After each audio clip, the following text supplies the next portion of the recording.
Hey, scholars.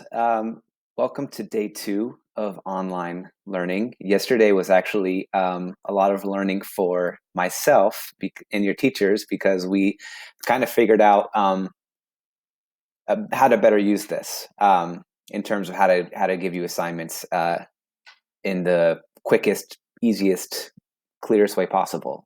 So let me walk you through today's exit ticket because there's a few changes from yesterday. You're not going to have Google Forms anymore. I realize that the best place to put your exit tickets is in Google Docs. I do want to, before I get into this, give quick shout outs to Israel, Jada, Mirage, Aaliyah, Aurora, Joao. You guys were working really hard to try to get this thing figured out and to work through some of that confusion. So way to show grit, and thanks to your feedback today is due to your questions and your feedback, we've got a simpler process. So today you're going to find your exit ticket. It's going to be on that same Google Doc. It's going to be right below that same reading as yesterday. We're working with that again today. So same 2 questions as yesterday. You're going to highlight the answer to these. Okay. If you don't know how to do that,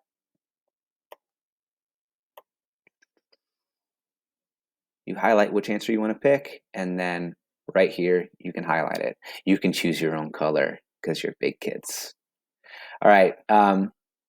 Step 3, guys.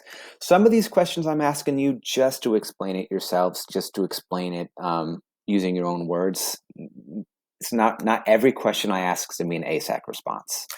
Question 3, I said, in your own words, explain the steps in the jury process from being summoned, so that very first step, up until the end.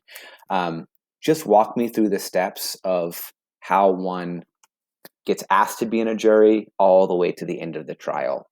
Explain that process. You don't need evidence on that. You don't need any quotations. You can just explain it in your own words, but make sure it's clear.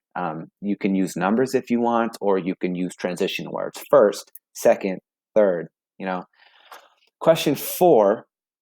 This is the focus question of the day. So this one, I am asking you to argue something. So you will be making a claim.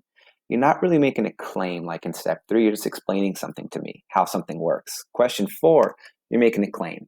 So here's the focus question for the day.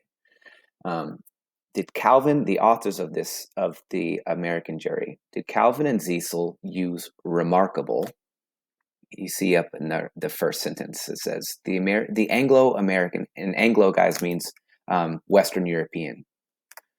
It's like England, countries that are similar in the way they're organized, their governments are organized. Anyways, the Anglo-American jury is a remarkable institution. And then it goes on to list the ways that it works. You guys have to figure out when he calls it a remarkable institution. Remarkable can be used positively and negatively. I could make a cake that is so ugly and disgusting that it's remarkable how bad that cake was.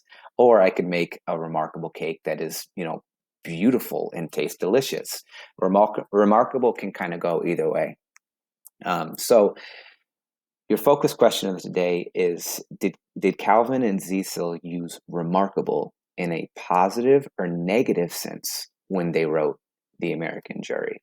So read closely the way that they describe all the different steps and responsibilities that the American Jury has, and you have to argue with evidence, with analysis. Have at least 2 pieces of evidence and analysis for each different piece. Do they mean it's remarkable in like a positive sense or a negative sense?